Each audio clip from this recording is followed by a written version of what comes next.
My half-sister stole my fiancé and the wedding I paid for. She thought she won, but now she's alone, broke, and desperate to reclaim what she lost. My name's Laura, and I'm the younger of two sisters in what you might call a blended family. But blended implies some kind of harmony, and let me tell you, there wasn't much of that growing up. My mom had been married before to some guy who died when my half-sister was 5. Then she met my dad, they got hitched, and out I came a year later. Sounds like a neat little package, right? Wrong. See, my mom had this house she inherited from her first husband. Nice place, nothing too fancy. She also owned a sewing factory. After she and my dad tied the knot, she asked him to help run the business. They made a good team, I'll give them that. Dad handled the money stuff. Mom took care of making things and dealing with people. They doubled the company's profits in no time. I remember overhearing them talk about the future once when I was little. They were in the kitchen, thinking I was asleep. I hope the girls will take over someday, Mom said. Keep it in the family, you know. Dad agreed, that'd be great. Laura's got a good eye for design already, and Sarah's sharp with numbers. Little did they know, Sarah had other ideas. My dear half-sister never let me forget that everything, the house, the business, even the damn spoons we ate with, belonged to her and Mom. This is my house, she'd say, blocking the door to her room. You're just living in it 'cause your dad mooches off Mom. I was too young to understand why she was so mean. I just wanted to play with her cool toys or borrow a pencil to draw. But every time I touched something, she'd snatch it away. That's mine, she'd screech. My real dad bought it before he died. You can't have it. Mom tried to stop her. Sarah, honey, that's not nice. Laura's your sister. Sarah would spit back, half-sister. And she gets everything. It's not fair. Dad never said much during these fights. He just patted my head and told me to ignore her. But how could I?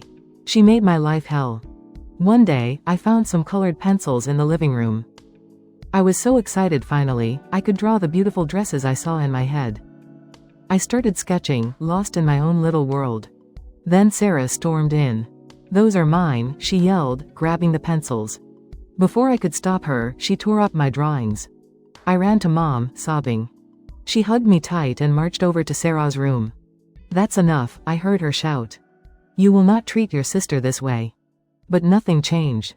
Sarah kept finding ways to remind me I didn't belong. And as we got older, it only got worse. As we grew older, my parents tried their best to keep the peace. They'd buy us the same clothes, give us equal gifts on holidays. But it was never enough for Sarah. Laura's sweater is softer, she complained. Or her necklace has more jewels. You always give her the best stuff. It didn't matter that it wasn't true. In Sarah's mind, I was the favorite. The interloper stealing her rightful place. When I was about 10, my parents decided to sell the old house and buy a bigger one. I remember the day we moved in, how excited I was to have my own room. This is amazing, I squealed, twirling around the empty space. Sarah appeared in the doorway, her face dark. Don't get too comfortable. This house belongs to me and Mom. You're just a guest here. I felt my stomach drop. Even in this new place, nothing had changed. Later that night, I heard Mom and Dad talking in hushed tones. I don't know what to do anymore, Mom sighed. I've tried everything with Sarah. Maybe we should take her to see someone, Dad suggested. A therapist or counselor. Mom agreed, and soon Sarah was going to weekly sessions. But if anything, it only made her more resentful. Oh, so now I'm crazy, she spat one day after a particularly rough appointment. You just want to fix me so precious Laura can have a perfect life. I wanted to scream that my life was far from perfect with her in it. But I kept my mouth shut. It never did any good to argue with Sarah. As the years went by, Sarah's victim complex only grew. Everything was someone else's fault, usually mine. She'd complain endlessly about how unfair her life was. How no one understood her. You're all against me, she'd say. You owe me for everything I've been through. I started avoiding her as much as possible. Staying in my room or at friends' houses. Anything to escape the constant drama. When Sarah finally graduated high school and left for college in another city, it felt like the whole house breathed a collective sigh of relief. Maybe some time away will do her good, Mom said hopefully. For the first time in years, I felt like I could relax in my own home. No more walking on eggshells. No more surprise attacks of Sarah's jealousy. Those 4 years while Sarah was away at college were the happiest of my young life. I threw myself into my studies, especially art and design. I'd spend hours sketching clothes, dreaming up new styles. Mom noticed my passion and started bringing home scraps of fabric from the factory for me to play with. "You've got a real talent, Laura," she'd say, admiring my creations. For once, I felt seen for who I was.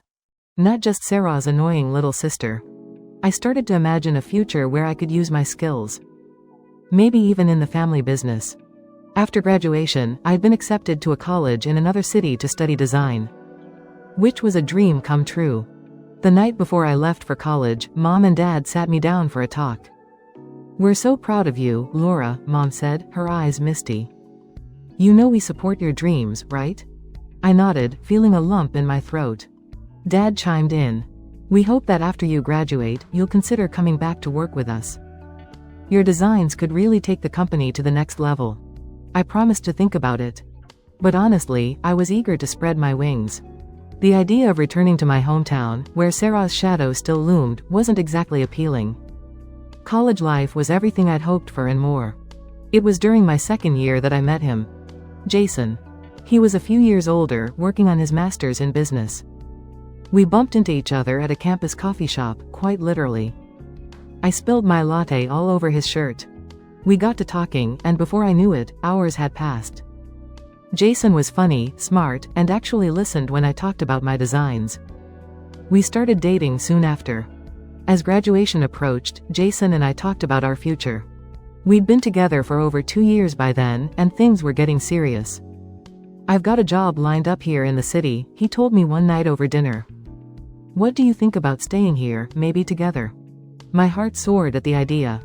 I'd landed a position as a junior designer at an up-and-coming fashion company.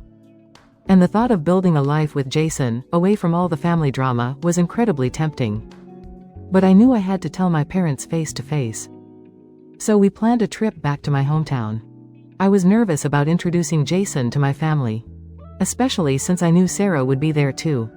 To my surprise, the visit went better than I could have hoped. Mom and Dad loved Jason. Even Sarah was, well, not exactly warm, but at least civil. She didn't make any snide comments or try to undermine me, which was a first. Over dinner, I broke the news about my job and my plans to stay in the city. "That's wonderful, honey," Mom said. But I could see a hint of disappointment in her eyes. Dad cleared his throat. "Actually, we had an idea we wanted to run by you. What if you opened a branch of our company in your city?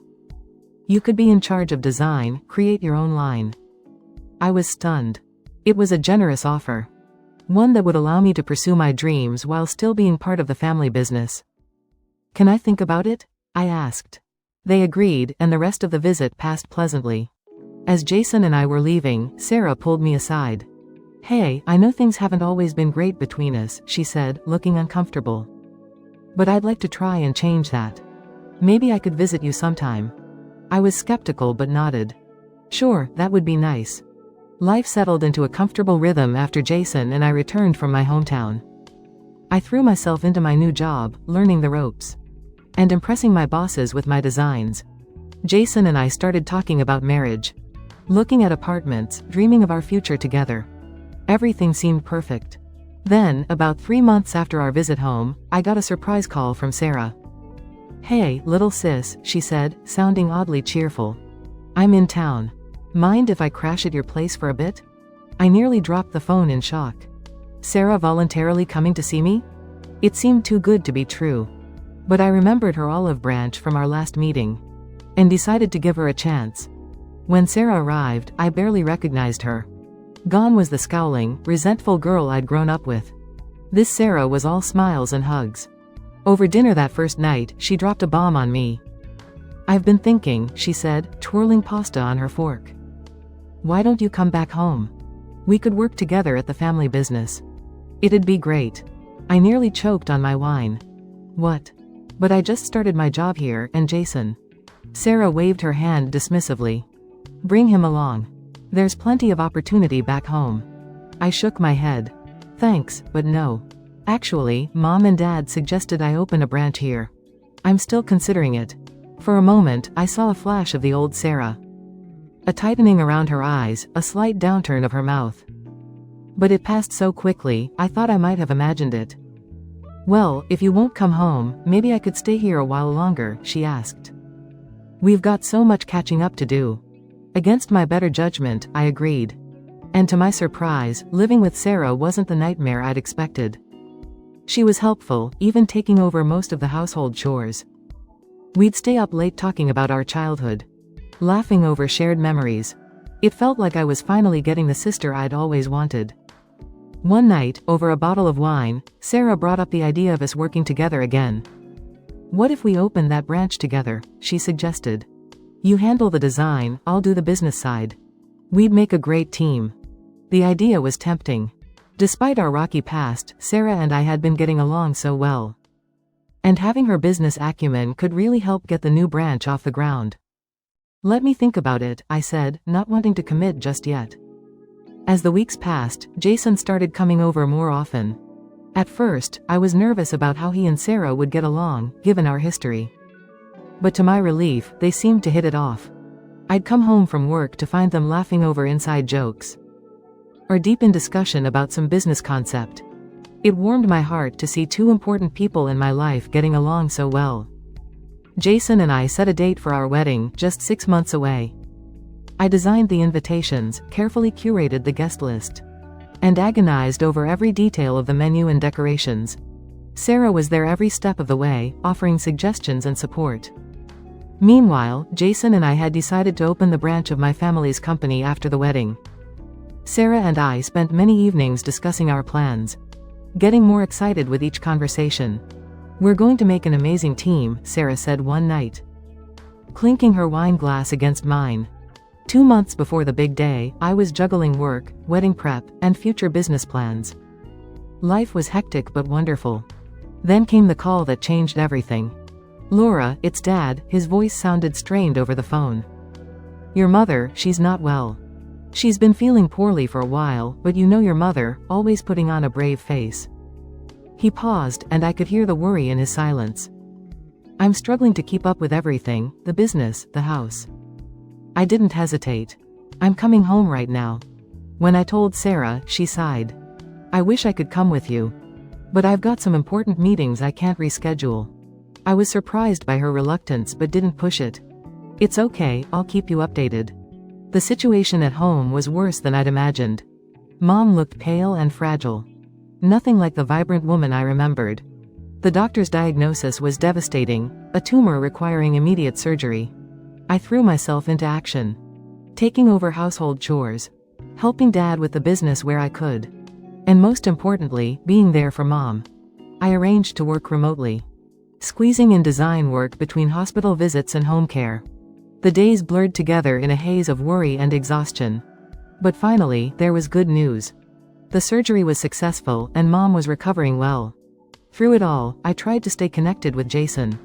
We'd video chat daily at first, his face a comforting presence on my screen. "How's your mom doing?" he'd ask, his brow furrowed with concern. "Better today," I'd reply, forcing a smile. "How are things there? Is Sarah behaving herself?" He'd laugh and assure me everything was fine. But as the days passed, our conversations grew shorter and less frequent. I told myself it was just the stress of the situation, that things would go back to normal once I returned home. But a month into my stay, the video calls stopped altogether. My messages went unanswered. The silence was deafening. The gnawing worry in my gut wouldn't let up. After days of unanswered calls and messages, I couldn't take it anymore. I had to see Jason, to find out what was going on. I caught the next flight out, my mind racing with possibilities. Maybe Jason was sick. Maybe he'd lost his phone. Maybe I didn't tell anyone I was coming. Some part of me wanted to surprise Jason, to see his face light up when he saw me. The silence that greeted me in my apartment was eerie. Then I heard it. A muffled giggle from the bedroom. Our bedroom. I wish I could say I hesitated, that I didn't barge in like some crazed person. But I did. And what I saw, God, I'll never forget it. Jason and Sarah, in our bed, naked and entwined. For a moment, the world stopped. I couldn't breathe, couldn't think. Then reality came crashing down. What the hell? I screamed, my voice breaking. They jumped apart. But neither looked particularly ashamed. If anything, they looked relieved. Laura, Sarah said, wrapping the sheet around herself. We didn't expect you back so soon. I couldn't believe what I was hearing. You didn't expect? Are you kidding me? That's all you have to say? Jason at least had the decency to look uncomfortable. Sarah stood up, still clutching the sheet. Look, sis, these things happen. Jason and I, we're in love. I felt like I'd been punched in the gut. In love? You've known each other for what, a few months? Sometimes you just know, Jason said, reaching for Sarah's hand. We didn't mean for this to happen. But what? I interrupted. You just accidentally fell into bed together? Sarah smiled sweetly. Laura, you should be happy for us. In fact, we were hoping you'd understand. Maybe even let us use your wedding plans. I stared at her, uncomprehending. What? Well, everything's already paid for, she explained, as if talking to a child. It seems a shame to waste it. We could celebrate our engagement instead. I don't remember leaving the apartment. I don't remember the trip back to my parents' house. I just remember collapsing into my childhood bed. Sobbing until I had no tears left. Mom and Dad found me like that. They didn't push, just sat with me until I was ready to talk. When I finally told them everything, Dad's face turned red with anger. Mom just looked sad. I'll call her, Dad said, reaching for his phone. This ends now. The conversation was short and brutal. I could hear Sarah's voice, shrill and defensive, through the speaker of the phone. Of course you're taking her side, she yelled. You always have. Well, guess what?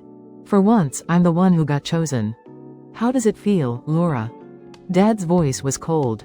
Sarah, if you go through with this, you're no longer part of this family. Do you understand? There was a pause.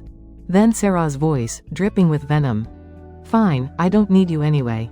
I've got Jason now. The line went dead. Mom pulled me into a hug. Her still fragile body shaking with sobs. I'm so sorry, sweetheart, she whispered. I'm so sorry. I clung to her, feeling like a little girl again. But I wasn't a little girl anymore. I was a woman who just had her heart ripped out. By the two people she should have been able to trust most in the world. The days following the revelation of Sarah and Jason's betrayal passed in a blur. One moment, I'd be curled up in bed, unable to face the world. The next, I'd be researching lawyers, ready to sue them for every penny I'd spent on the wedding. It was during one of these angry research sessions that my phone rang. An unknown number. Hello, I answered wearily. Laura, it's Margaret, Jason's mother. I nearly hung up, but something in her voice stopped me. She sounded devastated. I don't know what to say, Margaret continued. We're so sorry, dear. So very sorry. I listened in stunned silence as she poured out her heart. How shocked and disappointed they were in Jason. How they'd always thought of me as a daughter. How they couldn't believe Sarah could do this to her own sister. We want to make this right, Margaret said finally. We know it won't fix everything. But we'd like to reimburse you for all the wedding expenses. True to their word, a check arrived a few days later. Covering every last expense. It was a weight off my shoulders I hadn't even realized I was carrying. As the date of what would have been my wedding approached, I made a decision. I couldn't go back to the city, not yet. There were too many memories, too much pain. Would it be okay if I stayed here for a while? I asked Mom and Dad over dinner one night. Maybe work for the company? They exchanged a look, then Dad smiled. We were hoping you'd say that. We could use your talents, especially in design. And just like that, I had a new direction. I threw myself into work with a fervor that surprised even me. Every sketch, every design, was a middle finger to Sarah and Jason. Look what you gave up, I thought bitterly. Look what you lost. The day of Sarah and Jason's wedding came and went. We didn't attend, of course. I spent the day locked in my office, working on a new line of youth clothing I'd been dreaming up. Months passed. My designs started gaining traction. The youth line was a hit, bringing in a whole new demographic of customers. Within a year, I'd helped increase the company's turnover by $1 million. Sarah and Jason, they were dead to me. I didn't think about them. Didn't wonder what they were doing or if they were happy. They'd made their choice, and I'd made mine. 3 years passed in a blur of fabric swatches, design meetings, and growing success. I'd thrown myself into work, using my pain as fuel to drive our family business to new heights. Our company had become a major player in the fashion industry, and I'd made a name for myself as an innovative designer. One balmy summer evening, I was having dinner with Mom and Dad at their place. We were laughing over some silly memory when the doorbell rang. Dad frowned. "Are we expecting anyone?" I shook my head, a strange feeling of foreboding settling in my stomach. Mom went to answer the door, and suddenly, the air was filled with a voice I hadn't heard in years. Well, look at this cozy family dinner," Sarah sneered, pushing past Mom into the dining room. "Glad to see you're all doing so well without me." I stood up, my chair scraping against the floor. "Sarah, what are you doing here?" She looked different. Haggard, angry, with dark circles under her eyes. "Oh, just thought I'd drop by. See how the other half lives," she spat. "Especially now that I'm newly single." Dad's eyes narrowed. "What happened to Jason?" Sarah let out a bitter laugh. "Turns out, once a cheater, always a cheater. He left me for his secretary." Ironic, isn't it? I felt a twitch of something, not quite sympathy, but a grim satisfaction. Karma, indeed. "I'm sorry to hear that," I said, not entirely truthfully. "But why are you here?" Sarah's face hardened. "I want what's mine. My share of the business. I'm family too, remember?" Dad stood up, his voice firm. "Sarah, you gave up any claim to this family and this business when you betrayed your sister. You're not getting anything. You can't do this," Sarah screamed, her composure cracking. "You can't just cut me out." Mom stepped forward, her voice soft but resolute. "We already have, Sarah. You're disinherited. Please leave." For a moment, I thought Sarah might lash out physically. But instead, she just glared at us all, her eyes burning with hatred. "This isn't over," she hissed before storming out. A few days later, I was in my office when I heard a commotion from the lobby. I rushed down to find Sarah in the middle of our workspace, screaming at the top of her lungs. "You're all being deceived," she yelled at our bewildered employees. "My parents are unscrupulous liars. They've stolen what's rightfully mine." I didn't hesitate. I called the police, keeping my voice calm despite the chaos around me. "We need officers at Fashion Forward Designs immediately. We have an unstable individual causing a disturbance." Before security tried to remove her, Sarah kept fighting. Over the next few days, she escalated her attacks, trying to break into our parents' house, smashing windows, and in a final, terrifying act, attempting to set fire to the front door. It was clear this couldn't go on. With heavy hearts, we took legal action, obtaining a restraining order that banned Sarah from approaching me, our parents, or any of our properties. As I sat in my office after the court hearing, looking out over the city I'd come to love, I felt a complex mix of emotions. Sadness for the sister I'd lost, anger at her actions, but also pride in how far I'd come. I was now a respected entrepreneur and fashion designer, my name known throughout the industry. Love, that could wait. The wounds from Jason's betrayal had healed. But I wasn't ready to risk my heart again, not yet. For now, I was content to pour my passion into my designs, into building something lasting and beautiful.